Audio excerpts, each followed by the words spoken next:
So in terms of the balance of carbon dioxide and oxygen, it's never about the volume of air that you're taking into your body that's the key. So when people think about breathing, they're thinking about, well, how much air is coming into my nose or how much air is coming into my mouth. But we need to be thinking downstream. So here we have, say, the nasal cavity, and here we have the upper airway, here we have the throat. And then we have at this point here, oh, people, sorry, are able to access this board because we're on a different Zoom link. So only I have one request. Um, try not to write on the board because just a little bit distracting. So basically, when we breathe in and out through the nose, or if we're breathing in through the mouth, we can influence breathing at this point here. But we can also influence alveolar ventilation. So these are the small little air sacs that are positioned from branch 16 to branch 23 of the airways. And we can make our breathing much more efficient, that in a minute that we're able to take more oxygen into the lungs. So we can influence alveolar ventilation here. We can also influence gas exchange from the lungs into the blood. So that's point 3. And that, by the way, is breathing in and out through the nose. We are able to harness nasal nitric oxide, and nitric oxide is helping to open up the blood vessels in the lungs. It also helps to open up the airways. So we can enhance gas exchange from the lungs to the blood. Now, when oxygen then is transferred or diffuses into the blood, it's carried mainly by hemoglobin. And we can also influence our blood circulation. Plus, we can influence oxygen delivery to the tissues. So whenever you think about breathing, it's never just about the respiratory rate. It's also including the tidal volume, the volume of air that you're breathing, and ultimately then minute volume. How much air are you breathing in that 1 minute? So think about breathing going beyond just counting the breath. And with that itself, we can do several things or many things with the breath. We can alter the respiratory rate. So we can breathe faster.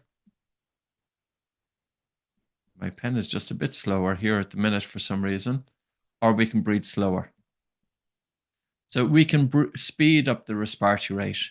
And typically that's going to induce a stress response in the body and mind.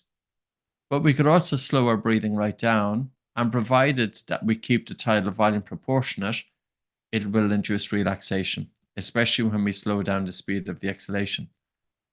We can also breathe light. So this is when we take less air into the body.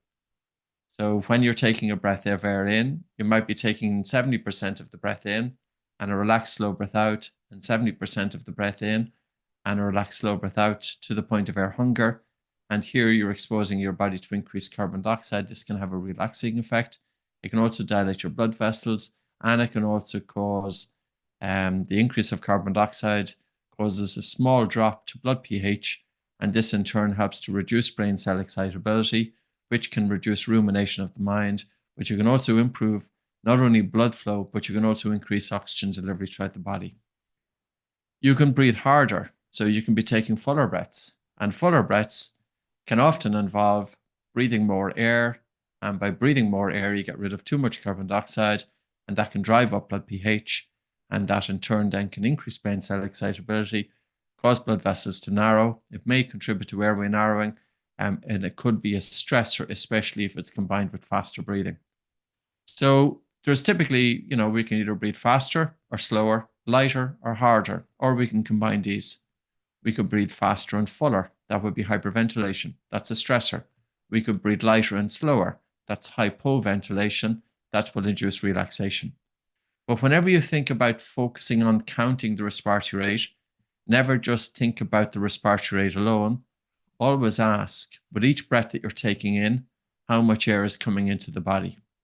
So say, for example, if you were cueing breathing and you're deciding, well, the perfect breath to practice, because you've heard it helps to bring balance to the autonomic nervous system, is 6 breaths per minute or thereabouts.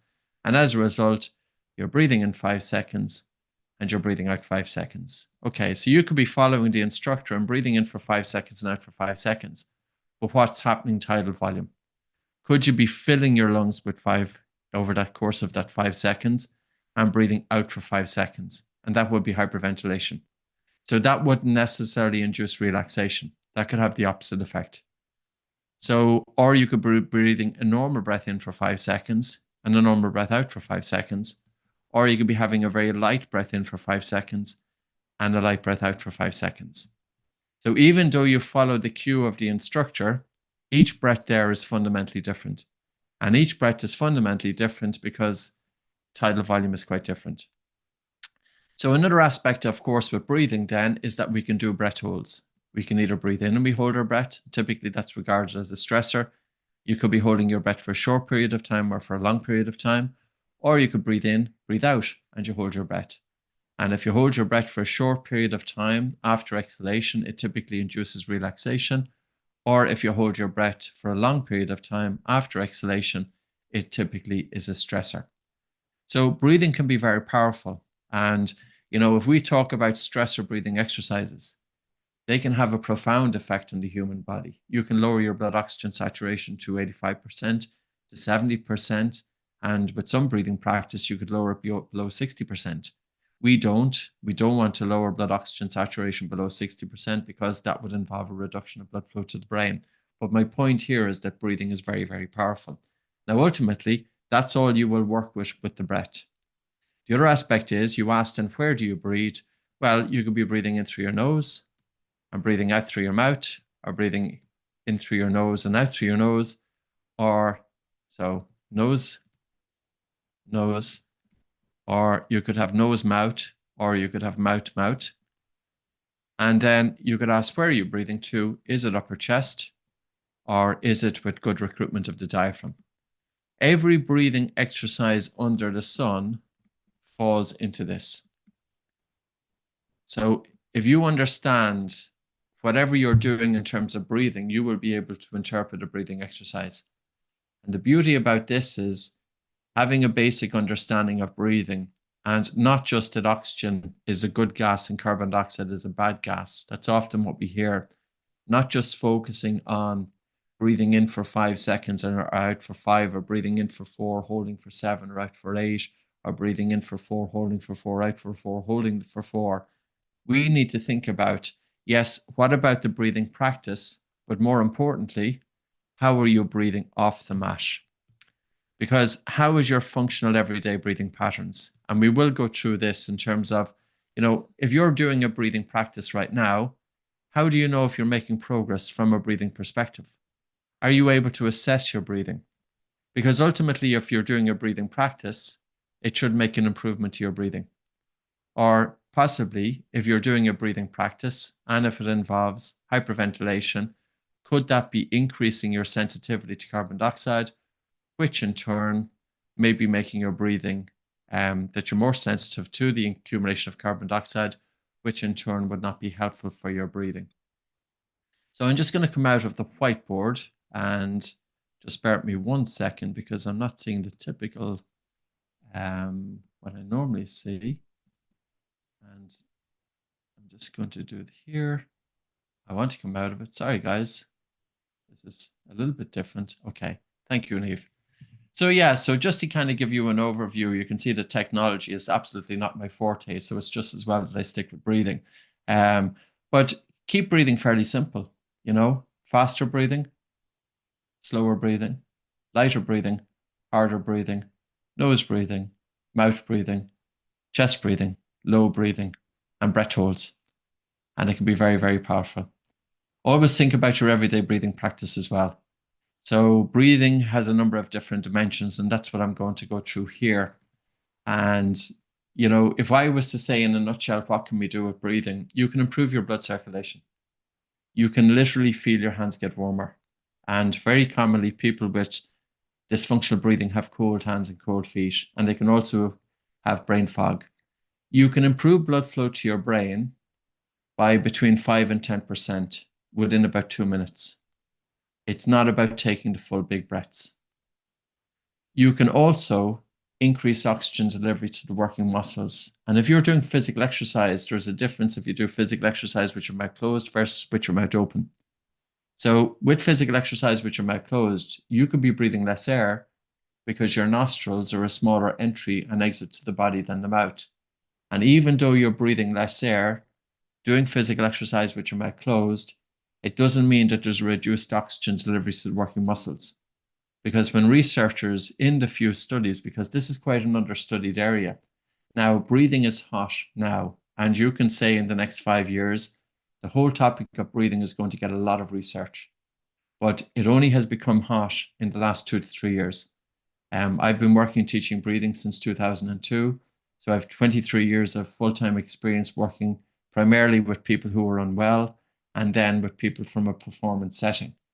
So, it kind of gives you an experience that you realize that, yes, that there's something very important with breathing, that it gives you tremendous techniques to dilate your airways, improve your blood circulation, increase your oxygen delivery, balance the autonomic nervous system, improve your sleep, or you can do stressor exercises, which involve either hyperventilation or breath holding, and that can cause the body to make adaptations. So, for example, if we do dynamic breath holds, which if we have time, we'll do some of them, you can put yourself into a stressor mode, and with practice, then you can help to increase the body's buffering capacity to delay lactic acid and fatigue. The science is catching up. And I think the science is really, really important with breathing, because we have to ask the question, why has breathing been overlooked until now? So when the thing about breathing is that people have their different perceptions of it. And I often feel that with breathing, people are only scratching the surface. So that's why we need to go that little bit more deeper into it. So let's start. And I'm going to get through the PowerPoints fairly quickly. So we should be on this one here. You should be able to see a PowerPoint presentation. And for breathing, we have to think in the same vein of a personal trainer. And if you think of what would make an effective personal trainer, the personal trainer has technical expertise. They understand the science. They're able to effectively communicate breathing exercises, they're able to effectively communicate what they are teaching to their students. They're able to solve problems, and they're able to monitor progress. They can adapt to the student's need, and they can motivate the clients. Breathing shouldn't be any different. So whenever you think of a breathing exercise, we need to know the science behind it. Because all too often we hear the instruction, take in a deep breath, or take a full breath, or if you breathe more air, more oxygen is roaming freely throughout the body. And technically that's not correct.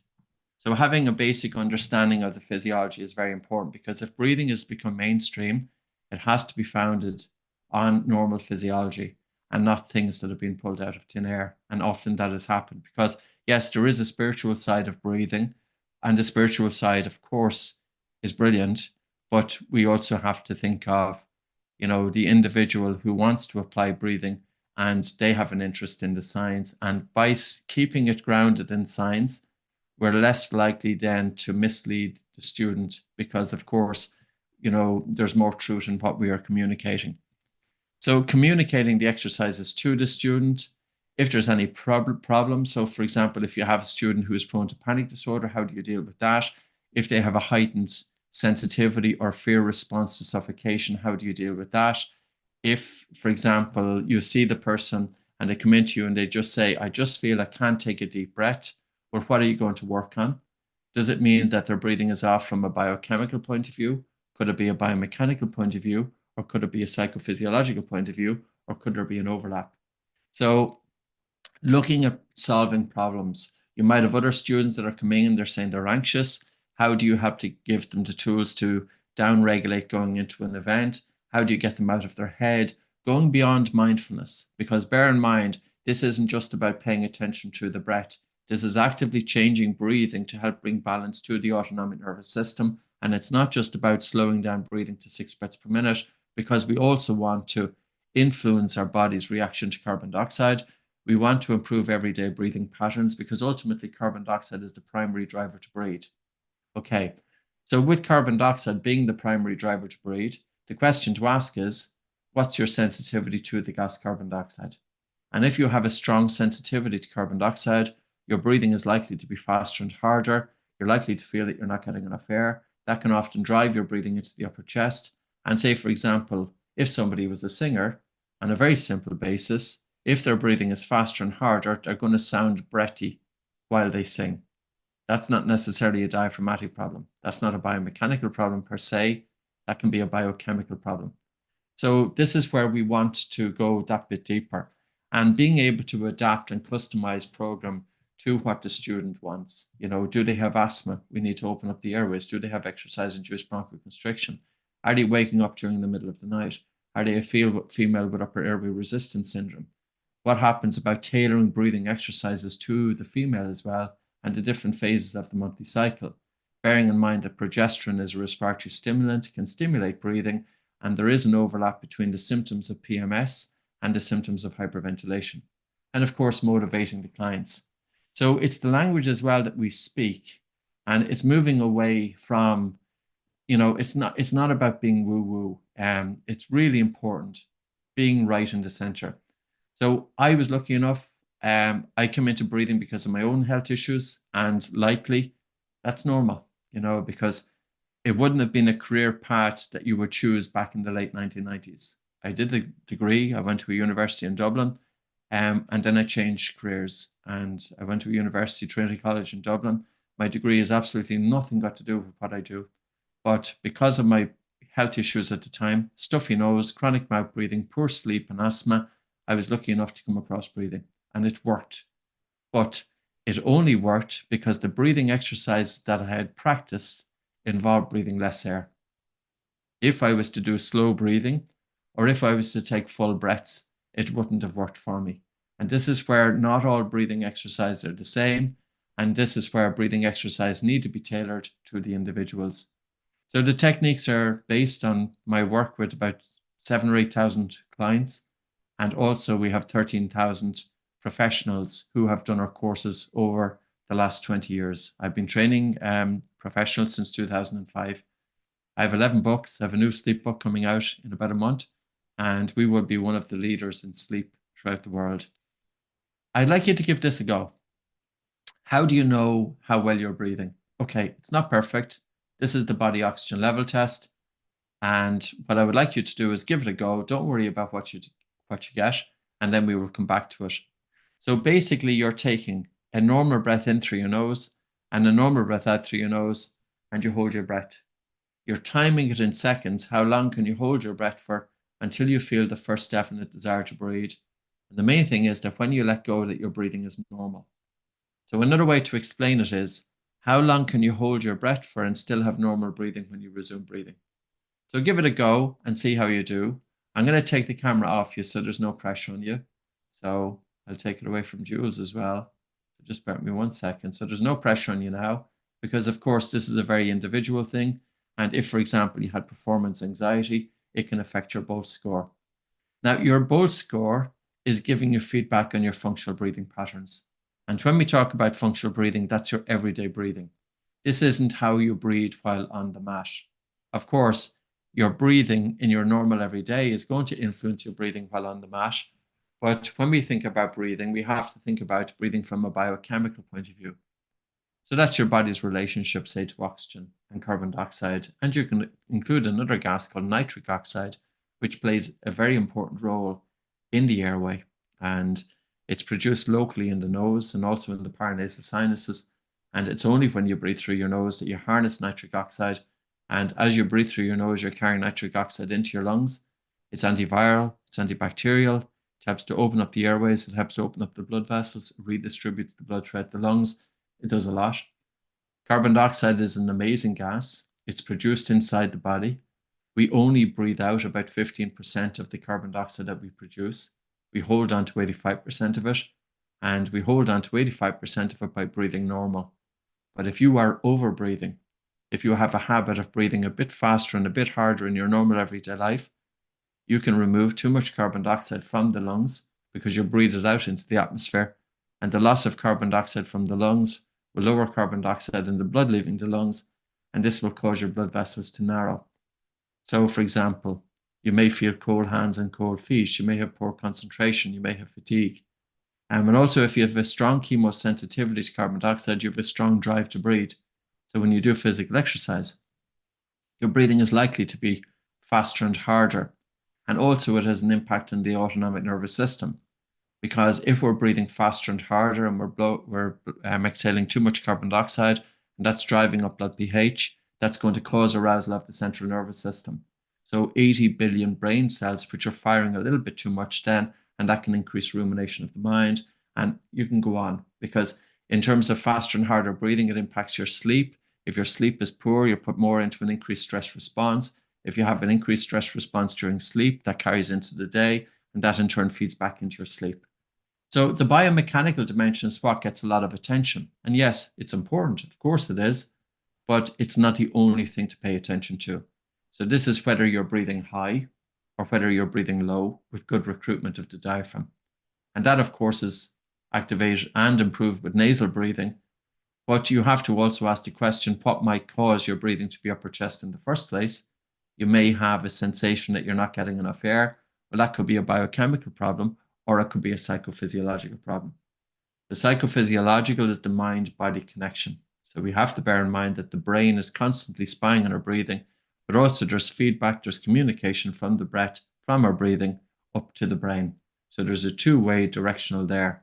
And, people can have a not so good relationship with their breathing, especially people with panic disorder and anxiety, because every time that they have had hyperventilation or panic attacks or high stress in their life, their breathing was affected. So what's the person's relationship to breathing practice?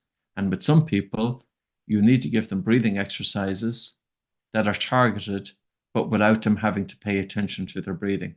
And one of the most basic and simple breathing exercises and best breathing exercises that you give those people is to do physical exercise with the mouth closed. There is an enormous difference when you do physical exercise with your mouth closed versus when you do physical exercise with your mouth open. Because if you do physical exercise with your mouth closed, you've got improved blood circulation and improved oxygen delivery. And you can imagine doing physical exercise with your mouth closed. Yes, initially the air hunger is a bit stronger, but then over time your body adapts to it. Your tolerance to CO2 is increasing. Your diaphragm is becoming stronger and better functioning because nose breathing will better target the diaphragm than mouth breathing. So I know I'm going quite quick, but just to kind of give you an overview. But on a very simple level, what I would like you to do is to look down at your chest and to take the breath through your mouth. So when you breathe through your mouth, what do you see? Typically, you will see that open mouth breathing is engaging more of the upper chest, and nose breathing will tend to have a better recruitment of the diaphragm. And then if you were to think about the diaphragm from a biomechanical point of view, every breath that we take, we want free movement of the diaphragm because this in turn is generating intra-abdominal pressure, and this is helping to provide stabilization for the spine. So 50% of people with low back pain have dysfunctional breathing, but they will typically have dysfunctional breathing from a biomechanical point of view. But 75% of people with anxiety also have dysfunctional breathing. So you can think then that these individuals will often do cognitive training. They may be going to their psychotherapist. Cognitive therapy is, of course, very beneficial. But if that individual is going in with a dysfunctional breathing pattern, they're likely to leave that therapist's office also with that dysfunctional breathing. And that is keeping them stuck in that fight or flight response. Because our brain is constantly monitoring our breathing, and our brain is determining whether the body is safe or whether the body is under threat by virtue of our breathing patterns. But what breathing exercises then would you teach to those people? So in terms of, instructor training, there's two levels. Level one is your foundation. That's your everyday breathing practice. And there's two different courses within level one. It's all recorded. It's very accessible. And the course was just recorded last year. All of the material is new. There's PowerPoints, there's videos, there's quizzes. It's very laid out. So one is a functional breathing instructor training, and the other is breathing for yoga. Breathing for yoga is quite different today in yoga instructor, normally in yoga studios, in comparison to the origins of breathing in yoga. If you were to look back at how breathing would have been conducted by the original yogi masters, maybe 500 years ago or 1,000 years ago or 2,000 years ago, there was an emphasis on conservation of the breath. There was an emphasis on subtlety of breathing. There wasn't an emphasis on taking the full deep breaths. Full deep breaths only come into yoga in around 1880. Now, I've written a book on this topic called Breathing for Yoga. And in 1880, there was a hygiene movement in Europe. And the hygiene movement started encouraging people to take full deep breaths because people back then were dying because of tuberculosis. And they thought that if you took these full deep breaths, it helped to prevent germs from spreading throughout the body. The problem with taking a full deep breath is that you can get rid of too much carbon dioxide. It can increase your chemosensitivity to breathe. It can alter your everyday breathing patterns. So now, with a stronger sensitivity to carbon dioxide, you will be breathing faster and harder. This in turn can tip you into an increased stress response. So, in actual fact, it is not the best breathing exercise to give somebody. And even if you just gave the instruction, or if you're doing yoga practice, and if you just kept the mouth closed, breathing in and out through the nose, but to breathe silently, that way, you're using your yoga practice to add an extra load onto your breathing to help improve your breathing from both a biochemical point of view and a biomechanical point of view. So, the science is very important in breathing for yoga. And a yoga instructor, to be able to interweave breathing practice in the asanas specific to the students that he or she is working with. But anyway, that's level one. That's all recorded. That's online. The price it's accessible. It's $396, but that's if you use that code there, fitness20.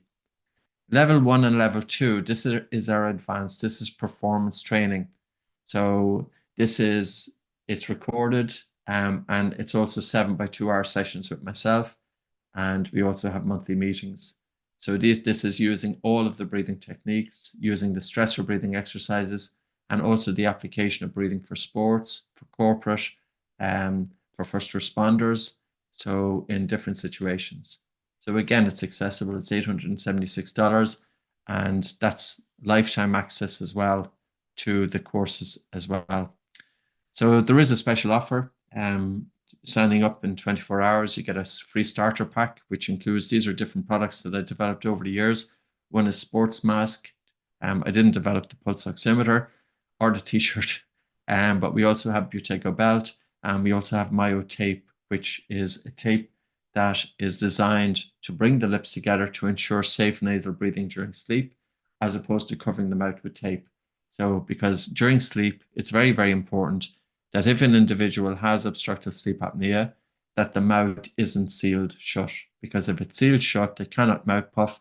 And if they cannot mouth puff, it could worsen their sleep. So we do want to get the mouth closed during sleep, but we don't want to increase any risk with getting the mouth closed. So if the person does need to actually open their mouth during sleep, they must be able to open the mouth. You can't just seal the mouth shut. So anyway, that's valid for 24 hours, and you can see that there. Just to give you an insight into the e-learning training portal, you see that it's well laid out. There's different modules, and this is the functional breathing instructor training. So you have your PowerPoint, you have a video, and then you have a quiz. So you're going through each module, and then you complete the quizzes, and then you receive a certificate. So I'd like to bring in Adam, and is to get a little bit of background on Adam, and also in terms of the application of breathing in performance-based settings. So Adam, you're very welcome, and the floor is yours. Thank you. Yeah, hopefully I won't bore everybody. My stories are a little bit different to other people's. I spent 22 years in the Royal Marines Commandos. I did 4 tours of Afghanistan and Iraq, and I left the military in 2022. And the year before, so as I was leaving, I was starting to get quite stressed about leaving, and I knew I was gonna be self-employed when I left. I started doing a holistic therapy course called the Bowen technique, which uses fascia to make change within the body and releasing tension and such. And that was going to be my career when I left. And as I came towards the end of my time, I felt that I couldn't sleep properly, and I was like finding it really difficult to kind of concentrate. So I tried to meditate and things previously. And I found a YouTube video, I can't remember it now, and it basically just said, just sit down, turn everything off, and slow your breathing down, close your eyes, and just count your breaths. So I started doing that and I started to develop that a little bit. And it started off with like 2 minutes doing it, then 5 minutes, then 5 minutes turned into 20 minutes and so on. And then I started, meditating, which I didn't, really understand. Fast forward that, and I started looking to the breath work a little bit more. So I didn't really know anything about it, if I'm perfectly honest. I knew breathwork was part of yoga, and I went and did a pranayama instructor's course. So I learned all the yogic breathing, all the different types of breathing, and I did a course previous to that to kind of get me into it. And by doing some diaphragmic breathing techniques, I actually found, because I've been doing jiu-jitsu for 11 years, and I'll get onto that in a minute, I found that I suffered with quite a lot of lower back pain, because when you're doing jiu-jitsu, the majority of the time you're on your back with your knees contracted back in to protect yourself a little bit. And it always used to give me back pain, especially if I got inverted a little bit. And by doing these different techniques, and by basically chilling myself out, I found that it helped with that as well. So I was like, there's something in this. Fast forward 6 months, I went and did the Brazilian Jiu Jitsu seminar called Beachfront BJJ. And it basically took a jiu-jitsu seminar and put lots of different elements into it. So it put like sleep, nutrition, and all that kind of thing. Now, my background when I was in the Marines, the first half of my career, I was going away during the time of Afghanistan and Iraq, like I mentioned before. And the second half of my career, I was a physical training instructor within the Marines. So my job there was running gym facilities, programming, fitness tests. So I was in the fitness industry basically, but within the military. So and there was this guy called Anthony Mullally, and he was a professional rugby league player, and he became a breathwork practitioner and facilitator, and he started talking about this stuff on the screen, and I was just sat there thinking, I've been doing this for the last 2 years, but this is just in a constructive way, and an informative way that you can kind of express this to other people. So I started to look into it, and that's when I found the oxygen advantage and Patrick and all the other different types of breathing that was part of it. But it wasn't these big sort of like breath techniques. It was really small, little subtle things. And when I started doing that, and I had to stay consistent with it, and I had to do it every single day and put it as part of my routine and my daily life, I actually found real substance in it. I was like, right, I'm doing this. What can I do next? And that's when I ended up doing the instructor's course. So as I was leaving, I decided, right, let's make another business, because I'd already decided I was doing the Mahara Jiu Jitsu Academy, which I'm in my gym at the moment. I'm just in my office. I'll start a breathwork business up. Didn't know anything about it whatsoever. So I thought, sod it, screw it, let's go for it. And when I finished the Oxygen Advantage course, there was a guy who was a psychotherapist for the Marines who helped recruits get over obstacles when they couldn't like go over the monkey bars during assault courses and stuff like that. And he had a facility where he said, look, come and do a workshop here. So I was like, right, I advertised it. And I got about 20 people in on my first workshop, where I was pretty blown away with it. So I didn't really know anything about advertising or anything. I was literally just winging the crap out of this stuff. And I started putting this into practice and teaching it, and the feedback I got from it was amazing. There were people there that had respiratory problems. I made little leaflets and stuff and handed them out to them. And about a few weeks later, I started to get emails back from people saying like they put this into the daily routine now. And one of the ladies who's the wife of one of my students, she suffered with a lot of chronic breathing problems, and she found it really difficult to start with. But then she really kind of developed and didn't have those issues anymore, which I thought was absolutely amazing. And I love like feedback from that as well. So then I started to put this into my therapy practice. So when I have people on the couch, whether it's sports massage or whether I'm doing the bowing technique, I get them to breathe like really slowly. So I tell them to try and exhale through the nose, specifically through the nose. Everything's through the nose. 6 seconds out, and it's 1,000, 2,000. So we're slowing the breath right down to get them into a nice relaxed state. So the therapy then can have more of a profound effect. And when I started doing this, I've had clients come through the door and they come in with their shoulders shrugged up and their heads all forward. They're feeling really sorry for themselves. And I give them a couple of little breathing exercises to do, as well as the stuff on the table. And a couple of weeks later, they're coming back and they're like bouncing down the stairs and stuff now, and that's just amazing to see.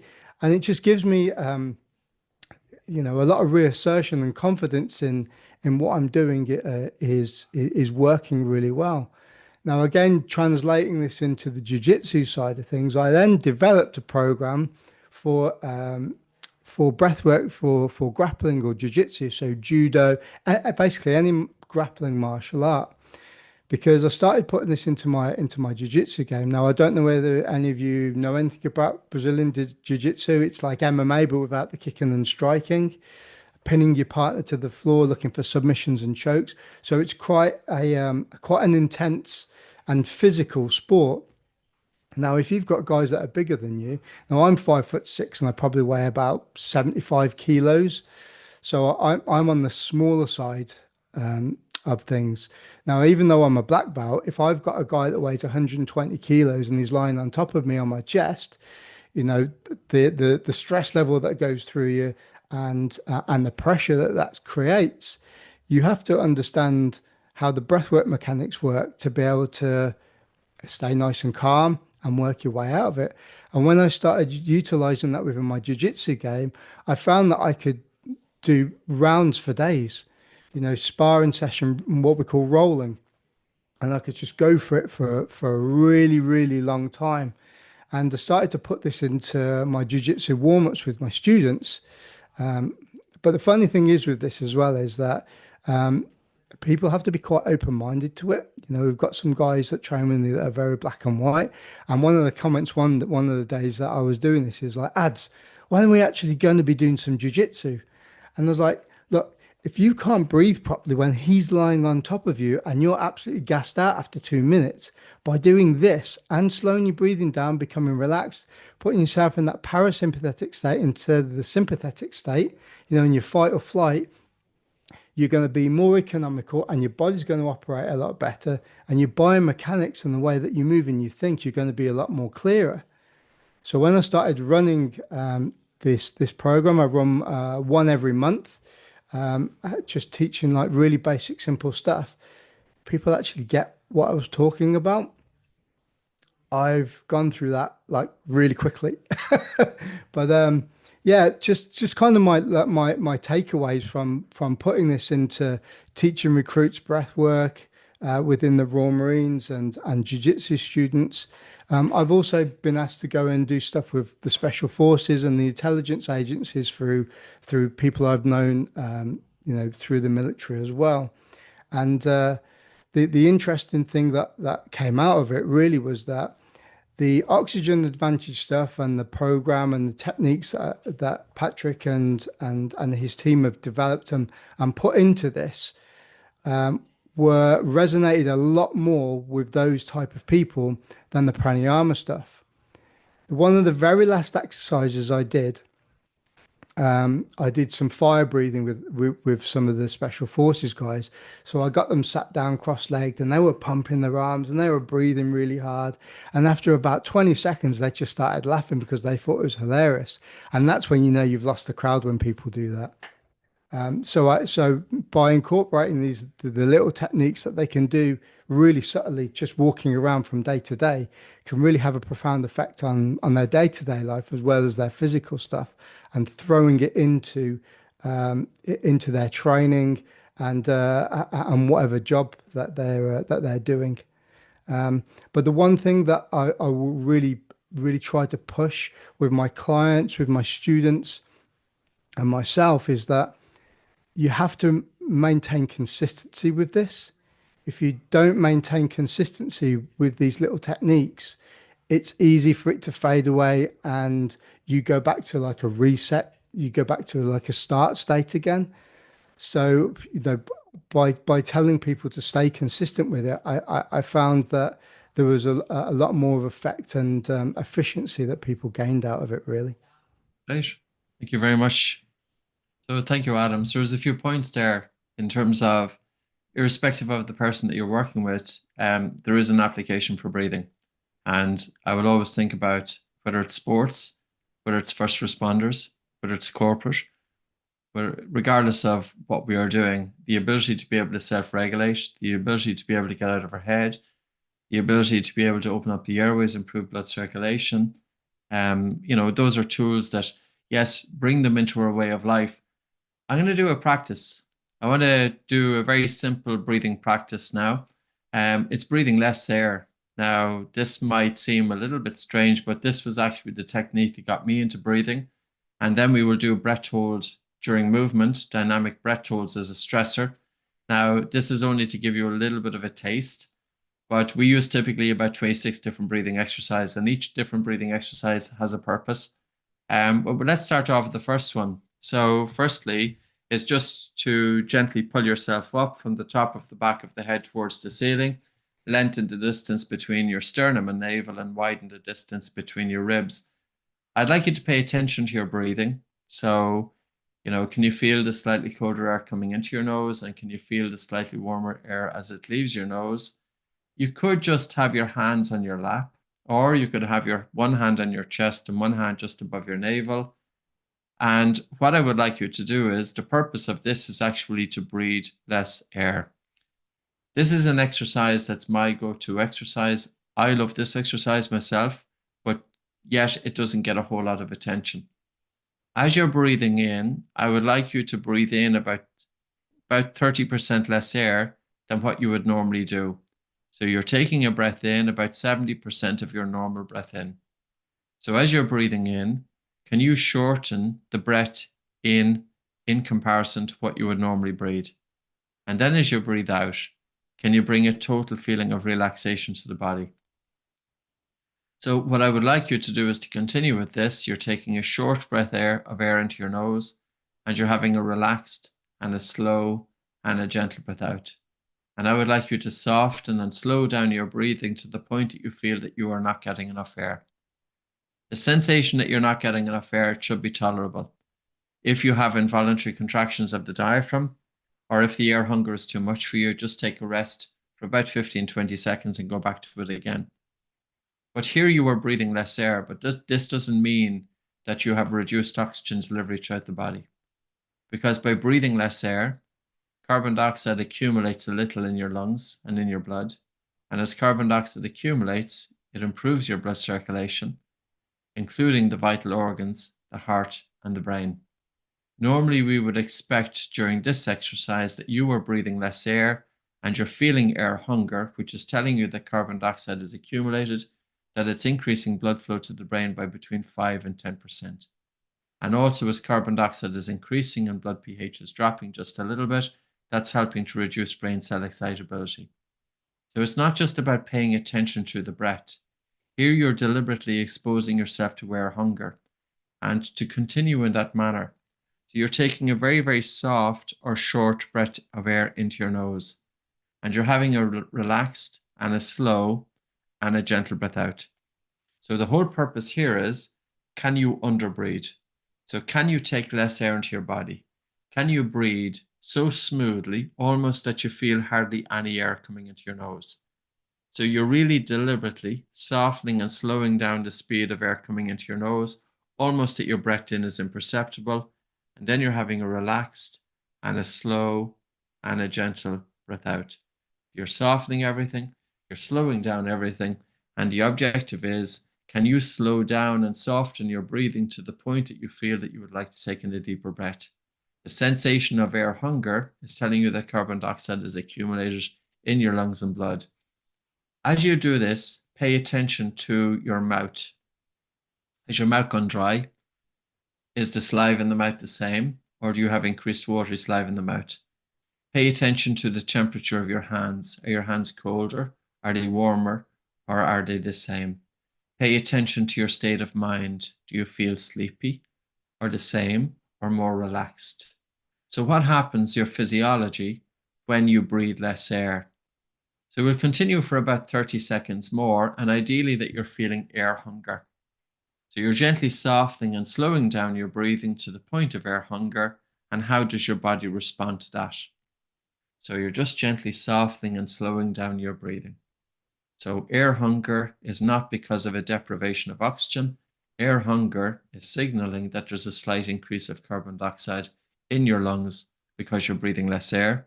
And if there's an increase of carbon dioxide in your lungs, there will also be an increase of carbon dioxide in your blood leaving the lungs.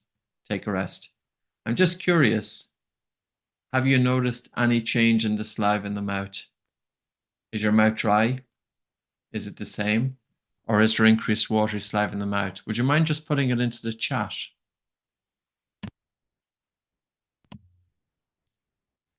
The other thing is, have you noticed any change in the temperature of your hands? Are your hands colder, warmer, or the same? What's your state of mind?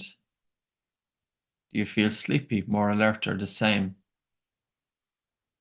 So whenever we think about the autonomic nervous system, and traditionally it's spoken as having two branches, you have the rest and digest response, which is the parasympathetic nervous system, and then you have the fight or flight response, which is the sympathetic nervous system.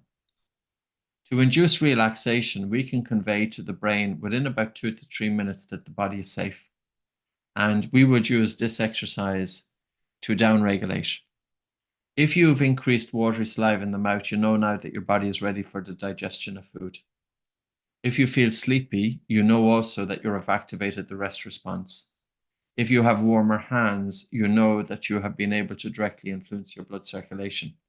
Now, your brain also, you can directly influence blood circulation to the brain, bearing in mind that the brain as an organ consumes about 20% of your oxygen. Now, if you were to contrast that to how I was breathing for 20 years, I was a chronic mouth breather. I had my mouth open during sleep. I was breathing faster and breathing harder and breathing upper chest. I was constantly putting myself into an increased stress response. My concentration was terrible. My energy wasn't good. I was overly breathless during physical exercise. So that exercise there, if you feel a yawn, it's a good sign because you're triggering a rest and digest relaxation response. So that's just an idea. So when we spoke about earlier on, we talked about what you can do with the breath. And we said, yes, you have the respiratory rate, but you also have tidal volume. Now with that exercise, we slow down the respiratory rate, but I didn't give you a time. And the reason being is because what might work for one is not going to work for another. If I said to you, all breathe in 6 breaths per minute, what about the individual who's breathing normally 20 breaths per minute? What about the person who's in a heightened state of anxiety? Now, the other aspect with that exercise is there's a psychological sensation of air hunger, which is a primal fear. We have to be careful with some people who are prone to panic disorder, of course, because the psychological sensation of air hunger may be a bit too much for them. But if we can deduce by their reaction to the air hunger, then we know that there is a fear response in relation to air hunger. And if they feel air hunger in their normal everyday life, that can trigger panic symptoms. So then what we do is we give them a therapeutic dose, a teaspoon of air hunger to desensitize the body's reaction to air hunger so that when they experience air hunger in their normal everyday life, it doesn't tip them into symptoms. Okay, I can only give you a flavor, unfortunately. But now what I would like you to do is, if you're comfortable standing up, I'm going to give you a breath hold exercise. A few caveats to this one. Don't do it if you're pregnant, please. It wouldn't be suitable. If you're prone to panic disorder or anxiety, you have to go very easy. So I'm going to start it off easy enough, and then we're going to push you a little bit, yeah? So if you stand up. So this is bringing it to the other extreme. You know, there's two ways of stressing the human body. And the thing about using breathing exercise to stress the human body is that you can impart a stress that goes beyond physical movement. So even to stimulate anaerobic glycolysis. So what we can do here is I'm going to start you off easy enough, and then we're going to increase it.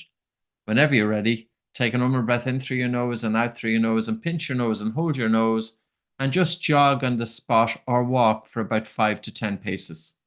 So jog on the spot or walk for about 5 to 10 paces, then to let go, but to breathe in through your nose. So we'll do a couple of easy ones first. Now to let go, just breathe in through your nose and just breathe normal.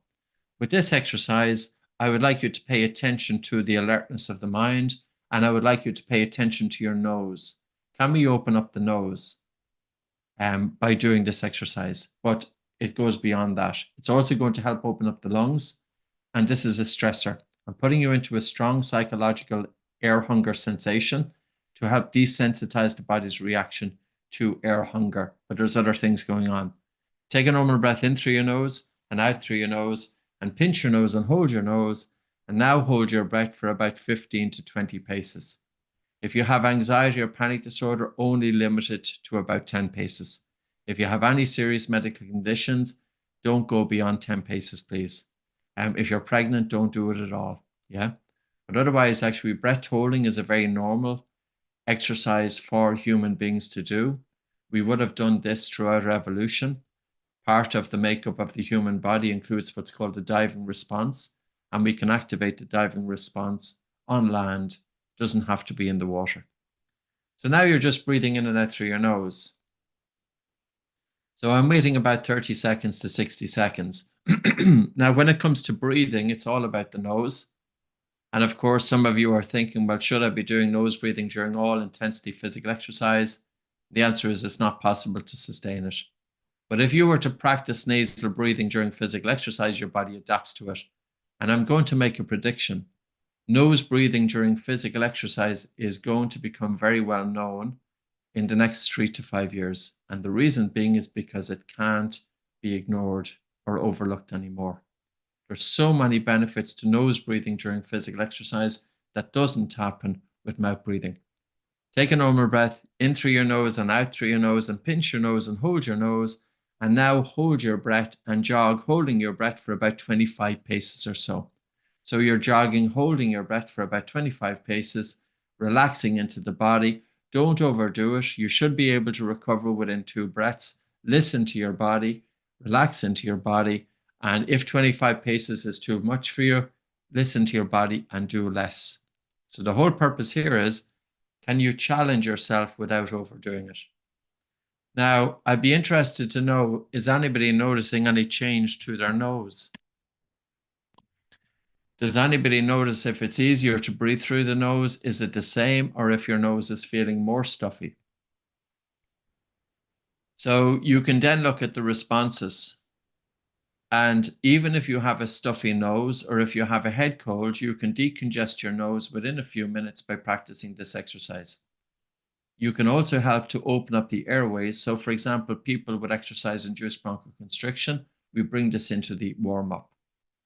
So the first exercise, which was simple, I showed you that you can improve your blood circulation, you can induce relaxation. This exercise is a stressor. Not only is it going to help open up the upper and lower airways, because if you have a stuffy nose, you don't just have a stuffy nose, you're more likely to have a sleep problem. People with a stuffy nose have reduced cognitive function.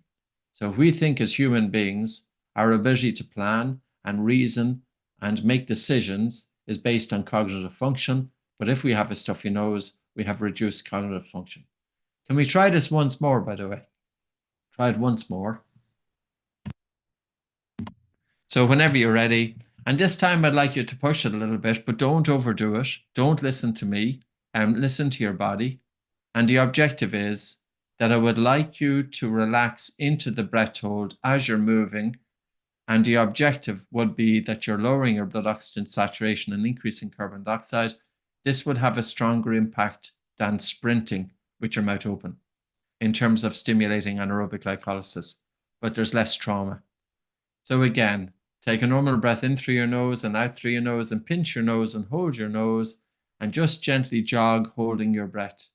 So jog holding the breath and relax into the body as you're holding your breath. And keep going, keep pushing. You may feel involuntary contractions of the diaphragm. Can you bring a feeling of relaxation to the body? Don't overdo it. At the end, you need to be able to breathe in and out through your nose, and you need to be able to get your breathing under control. So then you walk a few paces to recover, and then you come back to it. Okay, so that gives you an idea of a stressor exercise. Now, the other way then to stress the body and mind is to do hyperventilation. But you also have to bear in mind that if you already have dysfunctional breathing patterns, and then if you hyperventilate, that can have a more profound impact on your body and mind than if your breathing is functional. So breathing exercises should be tailored to the individuals.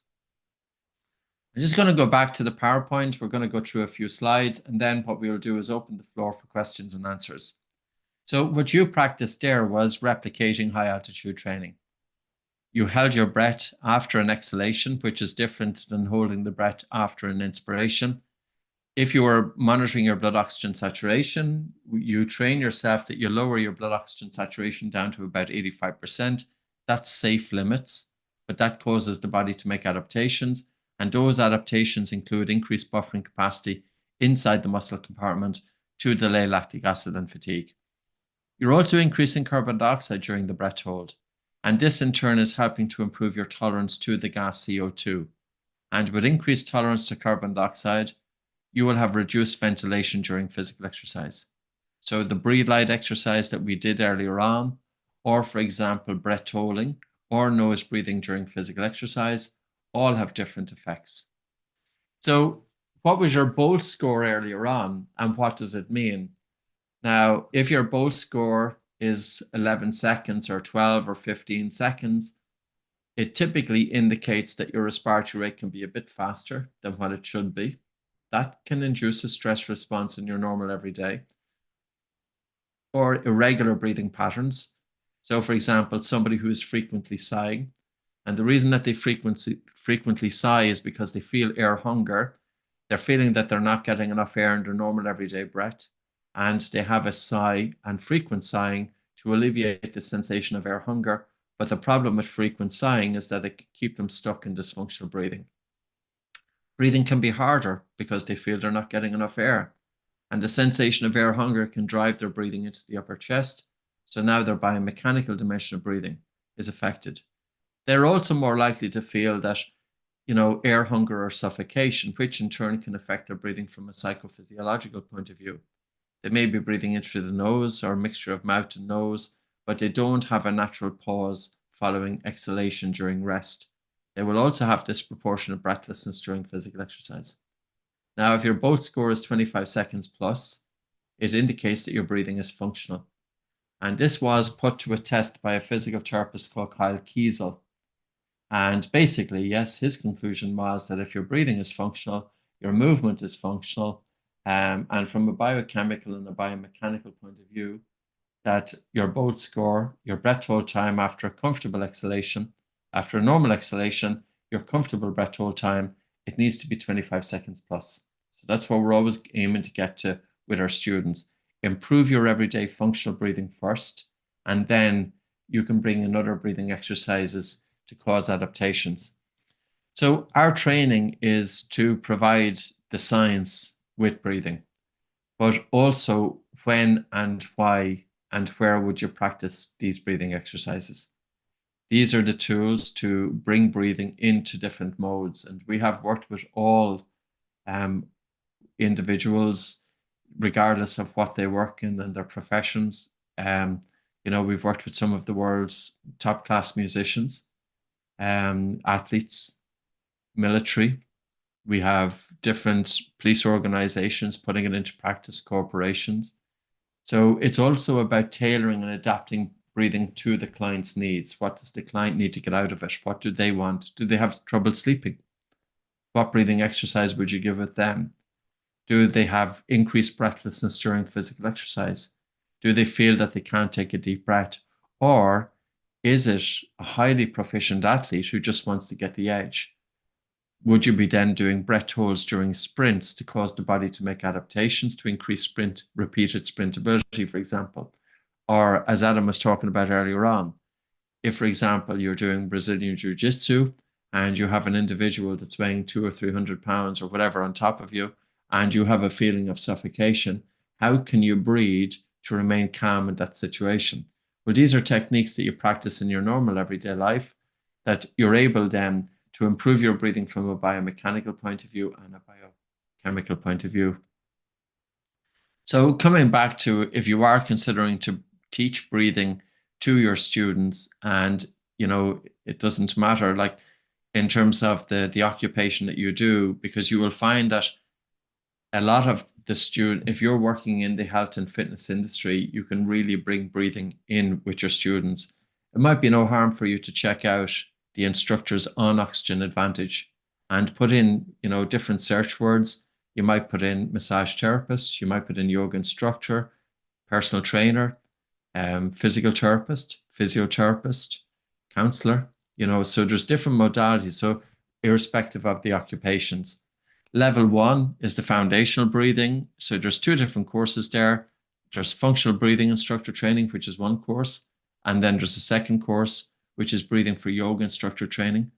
And you see the price of it there, $396. And then you've got the advanced. So this includes all of the performance-based techniques. It is online, but it's also 7 by 2 hour sessions with myself. And we meet up every month. So it is different in terms of the depth of it. That's $876 if you use the code. There's a code at the bottom there, Fitness20. And there is a kind of a special offer as well if you sign up for 24 hours. So you've got your starter pack, and that's valued at about $150, and that's free. So that would really help to get you started in your breathing journey.